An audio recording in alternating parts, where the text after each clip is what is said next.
नमस्ते। आप सभी को लर्नर चैनल पे स्वागत है। तो आज हम लोग तेजपुर यूनिवर्सिटी मास्टर्स के एडमिशन के ऊपर डिस्कस करने वाले हैं कि वहाँ पर क्या क्या कोर्सेज अवेलेबल है, उनके एलिजिबिलिटी क्राइटेरिया वगैरह देखेंगे, एडमिशन के प्रोसेस के ऊपर भी डिस्कस करेंगे, फीस स्ट्रक्चर कैसा है, ये सारी चीज़ें आज की वीडियो में मैं डिस्कस करने वाला हूँ।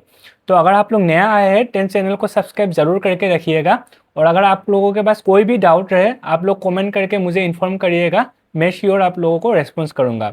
तो अभी हम लोग वीडियो को शुरू करते हैं। तो अभी स्क्रीन में आप लोग एक इंट्रोडक्शन देख सकते हैं कि यहाँ पर तेजपुर यूनिवर्सिटी के ऊपर एक इंट्रोडक्शन यहाँ पर दिया हुआ है। ये चीज़ आप खुद से आप रीड कर सकते हैं। तो यहाँ पर हॉस्टल्स जो है, ये चीज़ मैं बोल देता हूँ कि टोटल नंबर ऑफ हॉस्टल्स जो है 14 हॉस्टल्स है। यहाँ पर बॉयज़ हॉस्टल्स है 6 और 8 गर्ल्स हॉस्टल है।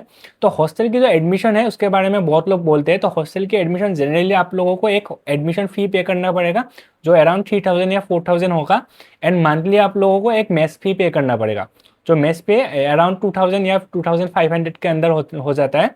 तो सिर्फ यही फीस है हॉस्टल के लिए, और इसके अलावा कोई दूसरा फ़ी आप लोगों को पे करना नहीं पड़ेगा। देन हम लोग अभी नेक्स्ट हम लोग डिस्कस करेंगे क्या क्या प्रोग्राम्स है, उनके ऊपर हम लोग देखेंगे। अभी आप स्क्रीन में देखिए, तो यहाँ पर एक साइड में प्रोग्राम की जो नेम्स है वो लिखा है, देन एंट्री चैनल, और साइड में एक रिमार्क्स भी दिया हुआ है। तो अब एमटेक कोर्सेज के ऊपर आप लोग खुद से ये चीज़ देख सकते हैं कि एमटेक में गेट के थ्रू एडमिशन होता है या फिर नॉन गेट। नॉन गेट मतलब क्या, आपने अगर गेट एग्जामिनेशन नहीं दिया तो TU या फिर CUET PG के थ्रू भी एमटेक में एडमिशन होता है। देन अभी हम लोग जनरल डिग्री कोर्सेज की तरफ हम लोग चलते हैं। यहाँ पर देखिए बीएड या फिर MCA MA then MSc courses, ये सब कोर्सेज में TU मतलब तेजपुर यूनिवर्सिटी एंट्रेंस एग्जामिनेशन और CUET PG जो कॉमन यूनिवर्सिटी एंट्रेंस टेस्ट होता है उसके थ्रू एडमिशन होता है। तो यहाँ पर एक चीज़ है कि TU के थ्रू टोटल 70% सीट्स अवेलेबल है और CUET PG के थ्रू टोटल 30% सीट्स अवेलेबल है।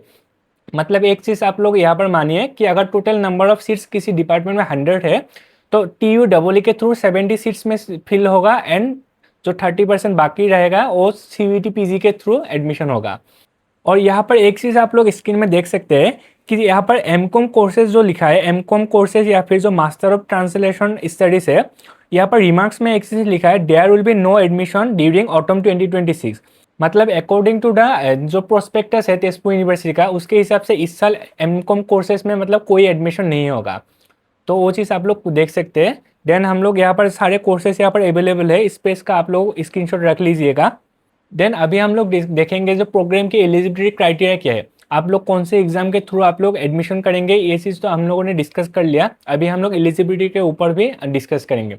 तो यहाँ पर स्क्रीन में आप लोग देख सकते हैं कि यहाँ पर एक साइड में प्रोग्राम लिखा है, देन इनटेक, यहाँ पर एलिजिबिलिटी क्राइटेरिया भी है, और CUET का जो सब्जेक्ट मैपिंग है वो भी साइड में लिखा है। तो यहाँ पर एमटेक कोर्सेज के ऊपर आप लोग खुद से ये चीज़ देख सकते हैं, आप लोग स्क्रीनशॉट रख लीजिएगा इस पेज का। हम लोग डायरेक्टली अभी जनरल डिग्री कोर्सेज जो है वहाँ पर हम लोग चलेंगे। तो अभी MA इन एसएमएस के ऊपर आप लोग देखिए, टोटल सीट्स जो है वो 20 सीट्स है, और यहाँ पर एलिजिबिलिटी क्राइटेरिया लिखा है, अगर आप लोगों ने एसएमएस में मेजर या फिर हॉनर्स लिया देन आपको ग्रेजुएशन में 45% मार्क्स चाहिए, और अगर आप लोगों ने माइनर लेके पढ़ाई किया एज एसएमएस में देन आपको 50% मार्क्स चाहिए। तो ये जो मेजर माइनर सिस्टम है ये थोड़ा सा आप लोगों को डिस्क्राइब करके मैं दे देता हूँ। तो अगर आप लोगों ने यूनिवर्सिटी में पढ़ाई किया देन आप लोगों ने मेजर या फिर ऑनर्स लेके ही पढ़ाई किया होगा, लेकिन जो यूनिवर्सिटी के अंडर जो एफिलिएटेड कॉलेजेस वगैरह है वहाँ पर एक माइनर सिस्टम भी होता है, मतलब विदाउट मेजर भी आप लोग पढ़ाई कर सकते हैं। जिन लोगों को मेजर में सीट्स नहीं मिलता है वो लोग एज माइनर हिसाब से उस सब्जेक्ट को लेके भी पढ़ाई करते हैं। तो अगर आप लोगों ने मेजर या फिर ऑनर्स लिया देन आपको ग्रेजुएशन में 45% मार्क्स चाहिए, और अगर आप लोगों ने एसएमएस को एज माइनर हिसाब से लिया, माइनर लेके पढ़ाई किया देन आपको 50% चाहिए ग्रेजुएशन में। तो अभी आप लोग नेक्स्ट यहाँ पर देख सकते हैं, सब्जेक्ट एलिजिबिलिटी है, आप लोगों को सिर्फ एसएमएस का पेपर का ही मार्क्स यहाँ पर देखा जाएगा जब मेरिट लिस्ट प्रिपरेशन होगा तब। देन अभी MA इन जो कल्चरल स्टडीज़ है वहाँ पर भी देख सकते हैं 30 सीट्स है, और यहाँ पर ग्रेजुएशन में अगर आप लोगों ने मेजर या फिर ऑनर्स लिया, मतलब किसी भी डिसिप्लिन में या फिर किसी भी सब्जेक्ट में आप लोगों ने पढ़ाई किया वो मैटर नहीं करता यहाँ पर, लेकिन आप लोगों का अगर मेजर या फिर ऑनर्स है देन आपको 45%, अगर आप लोगों का एज माइनर हिसाब से लेकर पढ़ाई किया देन 50%। तो कोई सा भी सब्जेक्ट यहाँ पर हो सकता है, और यहाँ पर जो सब्जेक्ट मैपिंग भी आप लोग देख सकते हैं। देन यहाँ पर देखिए एजुकेशन है, देन बीएड है, एमएड है। तो यहाँ पर एमएड में 50 सीट्स है, बीएड में 63 सीट्स है, और बीएड एमएड की एलिजिबिलिटी क्राइटेरिया भी आप लोग यहाँ पर देख सकते हैं। देन यहाँ पर नेक्स्ट पेज में आप लोग देख सकते हैं जो लॉस है, मास कम्युनिकेशन जर्नलिज्म है। देन नेक्स्ट पेज पे आप देख सकते हैं यहाँ पर पूरा डिटेल्स यहाँ पर लिखा हुआ है। देन यहाँ पर वही चीज़ है जो मैंने अभी थोड़ी देर पहले डिस्कस किया आप लोगों को कि एमकॉम कोर्सेज में इस साल कोई एडमिशन नहीं होगा, मतलब according to the prospectus MCom में इस साल कोई एडमिशन नहीं होगा। और यहाँ पर नेक्स्ट आप लोग यहाँ पर मैथमेटिक्स, फिजिक्स, ये सारी चीज़ें आप लोग स्क्रीन में देख सकते हैं। तो इस पेज का आप लोग स्क्रीनशॉट रख लीजिएगा, ये बहुत ही इंपॉर्टेंट है आप लोगों के लिए। देन यहाँ पर जो जनरल एडमिशन की प्रोसीड्योर है वो स्क्रीन में है। तो यही चीज़ें मैं CUET और TUEE दोनों के लिए मैं अभी डिस्कस करके आप लोगों को दे देता हूँ। तो अभी मैं आप लोगों को तेजपुर यूनिवर्सिटी की जो एडमिशन की प्रोसीड्योर है वो डिस्क्राइब करके दूंगा। तो तेजपुर यूनिवर्सिटी में जो मास्टर्स की जो कोर्सेस है वहाँ पर बेसिकली दो तरीके से एडमिशन होता है, या फिर TUEE या फिर जो CUET PG का जो एग्ज़ाम है उसके थ्रू। तो अगर आप लोग TUEE के थ्रू एडमिशन लेना चाहते हैं तो प्रोसेस क्या होगा, देखिए आप लोग पहले तेजपुर यूनिवर्सिटी जो एडमिशन पोर्टल है वहाँ पर आप लोग TUEE के लिए अप्लाई करेंगे। देन आप लोगों का एग्ज़ाम होगा, मेरिट लिस्ट निकलेगा और उस हिसाब से एडमिशन होगा। और अगर आप लोगों ने CUET PG का एग्जामिनेशन दिया था, क्योंकि 2 दिन पहले CUET PG का रिजल्ट भी डिक्लेयर हुआ, तो अभी क्या होगा, तेजपुर यूनिवर्सिटी का एक एडमिशन पोर्टल होता है जिसका लिंक मैं वीडियो के डिस्क्रिप्शन में प्रोवाइड कर दूंगा, आप लोग जाके देख सकते हैं। तो वहाँ पर आप लोगों को दोबारा अप्लाई करना पड़ेगा। अगर आपने CUET PG का एग्जाम दिया देन आप लोग वहाँ पर अप्लाई करना पड़ेगा। आप लोगों को वहाँ पर पूरा डिटेल्स आप लोगों को फिलअप करना पड़ेगा। वहाँ पर आप CUET का जो स्कोर कार्ड वगैरह है पूरा डॉक्यूमेंट्स वहाँ पर सबमिट करना पड़ेगा। उसके बाद क्या होगा, तेजपुर यूनिवर्सिटी का मेरिट लिस्ट निकलेगा और एडमिशन होगा उस हिसाब से। तो अगर आप लोग TUEE देंगे देन आप लोगों का कोई रजिस्ट्रेशन करने की कोई ज़रूरत नहीं है। सिर्फ CUET PG जो लोग देख के अभी एडमिशन लेना चाहते हैं उनके लिए दूसरे तरीके से, मतलब तेजपुर यूनिवर्सिटी के पोर्टल में दोबारा रजिस्ट्रेशन करना पड़ेगा। तो अभी क्योंकि रजिस्ट्रेशन का फॉर्म फिलअप अभी स्टार्ट नहीं हुआ, जब होगा मैं आप लोगों को इस चैनल के जरिए आप लोगों को इन्फॉर्म करूंगा, या फिर आप लोग तेजपुर यूनिवर्सिटी का ऑफिशियल वेबसाइट पे भी आप लोग वो चीज़ चेक कर सकते हैं। जब रजिस्ट्रेशन स्टार्ट होगा, ऑफिशियल नोटिफिकेशन पब्लिश होगा उन लोगों का, तभी आप लोगों का पूरा डेट्स, मतलब कब आप लोगों का रजिस्ट्रेशन क्लोज होगा, देन मेरिट लिस्ट कब निकलेगा, एडमिशन कब होगा, तो ये सारी चीज़ें वहाँ पर ऑफिशियल नोटिफिकेशन के अंदर मैंशन होगा। तो अभी आप स्क्रीन में देखिए, जो TUEE कैंडिडेट है उनके लिए यही चीज़ लिखा है यहाँ पर कि आप लोगों का जो एडमिशन, मतलब यहाँ पर कहाँ पर आप लोग अप्लाई करेंगे, जो एग्जामिनेशन पैटर्न है, ये सारी चीज़ें आप लोग स्क्रीन में देख सकते हैं। देन यहाँ पर नेक्स्ट यहाँ पर लिखा है जो CUET UG और PG के थ्रू एडमिशन लेना चाहते हैं, तो उनके लिए ये चीज़ है कि वो लोग पहले, जो यही चीज़ें मैंने बोल दिया आप लोगों को कि पहले CUET का एग्जामिनेशन के लिए फॉर्म फिलअप करेगा, देन एग्जामिनेशन देंगे, देन रिजल्ट आएगा, देन उस हिसाब से आप लोगों को दोबारा तेजपुर यूनिवर्सिटी के जो एडमिशन पोर्टल है वहाँ पर आप लोगों को रजिस्ट्रेशन करना पड़ेगा। देन उसके बाद मतलब जो फाइनल मेरिट लिस्ट निकलेगा और आप लोगों का एडमिशन होगा। देन अभी हम लोग रिजर्वेशन पॉलिसी के ऊपर डिस्कस करने वाले हैं। जो रिजर्वेशन पॉलिसी यहाँ पर स्क्रीन में देख सकते हैं आप लोग। पहले तो एक सेंट्रल रिजर्वेशन पॉलिसी के थ्रू जो कैटेगरी रिजर्वेशन है वो आप लोगों को दिया जाएगा। जो SC ST OBC है उन सारे लोगों को उस हिसाब से रिजर्वेशन ऑफर होगा। और PWD कैंडिडेट जो है, मतलब डिसेबल पर्सन, जो 40% आप लोगों को डिसेबिलिटी होना पड़ेगा, तब आप लोग रिजर्वेशन को क्लेम कर सकते हैं।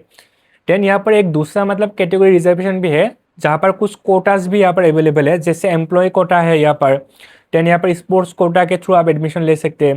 देन यहाँ पर लिखा है जो आप लोगों का पेरेंट्स में कोई अगर मार्टियर पर्सन है इंडियन आर्म फोर्स के अंदर, तो उस हिसाब से भी आप लोगों को रिजर्वेशन मिलेगा। तो ये सारी चीज़ें यहाँ पर लिखा है, तो आप लोग यहाँ पर स्क्रीन में ये चीज़ खुद से आप देख सकते हैं। देन यहाँ पर टेंटेटिव शेड्यूल भी यहाँ पर है TUEE और CUET का। यहाँ पर आप लोग TUEE का फॉर्म फिलअप अभी चल रहा है, आप लोग अभी भी कर सकते हैं। देन यहाँ पर TUEE का जो एडमिट कार्ड निकलेगा, वहाँ पर एग्जामिनेशन जो है फर्स्ट वीक ऑफ जून को होगा। यहाँ पर मेरिट लिस्ट वगैरह, एडमिशन वगैरह, डेट वगैरह, ये सारी चीज़ें यहाँ पर मेंशन है। जो लोग CUET के थ्रू एडमिशन लेना चाहते हैं, क्योंकि अभी CUET का रिजल्ट 2 दिन पहले निकला है, अभी तक कोई रजिस्ट्रेशन स्टार्ट नहीं हुआ। जब स्टार्ट होगा आप लोग रजिस्ट्रेशन कर सकेंगे। तो यहाँ पर एक चीज़ लिखा है कि 20 डेज़ के अंदर, मतलब रिजल्ट डिक्लेयर होने के 20 डेज़ के अंदर आप लोगों को रजिस्ट्रेशन करना पड़ेगा। लेकिन डेट ये थोड़ा सा एक्सटेंड होगा अभी तक, क्योंकि रजिस्ट्रेशन स्टार्ट ही नहीं हुआ। तो अभी हम लोग फीस स्ट्रक्चर के ऊपर डिस्कस करेंगे कि यहाँ पर फीस स्ट्रक्चर कैसा है। तो अभी आप स्क्रीन में ये चीज़ देख सकते हैं कि यहाँ पर सारे कोर्सेज के बारे ऊपर यहाँ पर लिखा है। देन यहाँ पर जो फीस है वो 2 कैटेगरी में डिवाइडेड है। एक है आप लोगों को सिर्फ एक बार एडमिशन के टाइम में पे करना पड़ेगा, और दूसरा फी होता है जो पर सेमेस्टर आप लोगों को पे करना पड़ता है। तो यहाँ पर जो पोस्ट ग्रेजुएट जो कोर्सेज है, यहाँ पर B.Ed और M.Ed यहाँ पर लिखा है, जहाँ पर आप लोगों को देख सकते हैं एक नॉन रिफंडेबल और रिफंडेबल फीस होता है, जो एडमिशन फीस होता है। जो 2350 रुपीज़ है जो नॉन रिफंडेबल है, और 5000 जो है और रिफंडेबल है। और ये चीज़ आप लोगों को एडमिशन के टाइम में आप लोगों को पे करना पड़ेगा। देन पर सेमेस्टर आप लोगों का फ़ी भी यहाँ पर है एमएड के लिए आप लोगों को यहाँ पर 18,143 और बीएड के लिए 14,643 आपको पे करना पड़ेगा। जो टोटल अमाउंट है वो एडमिशन के टाइम ही आप लोगों को पे करना पड़ेगा। मतलब जब आप लोग एडमिशन लेंगे तब एडमिशन फ़ी प्लस पहला सेमेस्टर का फ़ी आप लोगों को पे करना पड़ेगा। देन उसके बाद जो नेक्स्ट सेमेस्टर से आप लोगों को सिर्फ सेमेस्टर फ़ी पे करना पड़ेगा। तो अभी नेक्स्ट यहाँ पर जो एमएससी कोर्सेज वगैरह है यहाँ पर देख सकते हैं कि यहाँ पर एक नॉन रिफंडेबल, रिफंडेबल जो एडमिशन फ़ी है वो है, और पर सेमेस्टर फ़ी भी यहाँ पर साइड में मेंशन है, और टोटल यहाँ पर आप लोगों को एडमिशन के टाइम पे करना पड़ेगा। तो आज के वीडियो के लिए इतना ही। तो अगर आप लोगों को वीडियो अच्छा लगा लाइक कीजिएगा, चैनल को सब्सक्राइब कीजिएगा और अपने दोस्तों को भी शेयर कीजिएगा। धन्यवाद।